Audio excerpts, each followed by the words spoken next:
a lot of the things that you predicted seem to be coming true. I mean, we perhaps when you were talking about this and the percentage of extreme Muslims in this country, in the UK, was still quite relatively low. People did, he must be a racist or whatever. Now it's risen quite fast. Well, no, there was nothing special about me. I'd just grown up in Luton. So Luton was a blueprint for the rest of the country. When Islam becomes dominant, as I said, the peaceful ones become irrelevant. Because they're not going to stop these groomers. They're not going to stop the terrorists. They're not going to report them. But we still have to bring them on side as much as we can. Yeah. I agree. But we can't rely on them. They're not going to solve the problem for us. We can't keep funding the Muslim groups. Like, it's insane. Muslims, when the grooming scandal hit, Muslim organisations, not non-Muslim organisations, there's a Sikh organisation called Sikh Awareness Society, who have for 20 years, 30 years, longer than I have, they were on this grooming issue. They were travelling, they have sent, I think, 10 girls, they've relocated 10 girls abroad to save them. And they don't just deal with Sikh girls. They're a fabulous organisation. Look them up. In fact, the man who runs them, his name's Mohan Singh. I first went to a Luton Sikh temple to listen to him speak about grooming. And he carried an aura that I've never experienced. When I listened to him talk, I thought, wow, he's a religious man, and there was something very special about him and the way he spoke and the connection he had with everyone.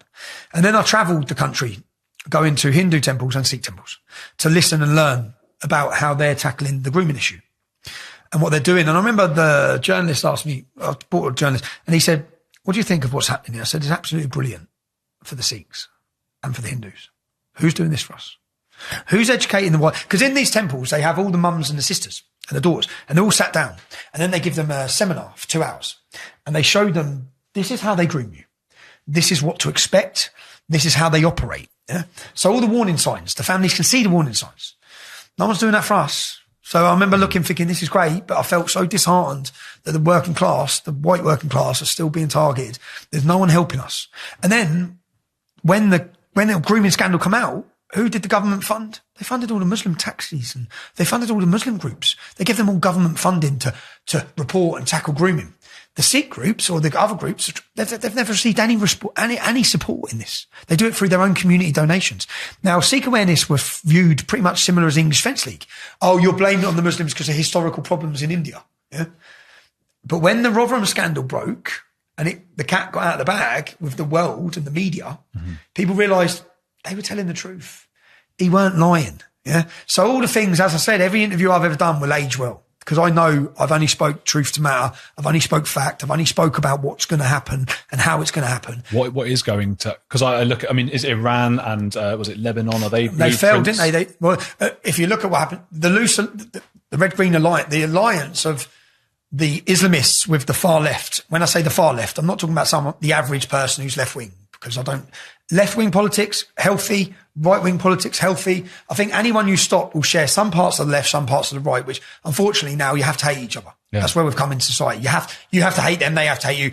But far left politics, the far left have aligned. And when I say the far left, the staunch communists and Marxists who wish to break the entire system to rebuild it. Yeah? They need to break the system. Now, well, who's going to align with them to break the system? The Islamists. Because they all want to break the system. They want to replace it with Sharia law, and they want a communist state. So as we saw in Lebanon, and history, why don't we learn from history? Yeah, Iran as well. Iran. So the left, so anyone listening, the left aligned with the terrorists and the jihadists, and they worked together to bring down the system, to break down the country. It's what you're seeing on these Hamas demonstrations, okay? You're seeing the communists and Marxists, they're all joined with the Islamists, they're all friends all of a sudden. And the far right, the Nazis, they all come together. They all hate Jews, so they're all together. They're all, like Nick Griffin sitting around a table with Muslim radicals now, all having a laugh at that. Because they hate the Jews. So they're all coming together. And as they come together, as they did in Lebanon, as they did in Iran, they overthrow, and who gets killed first? The left. Yeah. They killed them all, you fucking morons. They're going to execute you.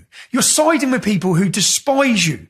Jihad is not just for Jews. Jihad's for every non-Muslim, including you lot. You communist, Marxist knobs. It's like, have you not looked at history? Have you not learned a single thing? There's 55 countries in the world, 45 countries in the world that Islam has come into as a minority, and then it's dominated and it's caused war. There's not one single country in our history that has peacefully coexisted. Ever. Why do you think Europe's going to be any different? You morons. Afghanistan, 99% of the Muslims in Afghanistan want Sharia law. What do you think? 100 of them come to the border and they leave it behind. They come into the country, as you'll see in our new documentary, and they bring those intolerant medieval views of women with them.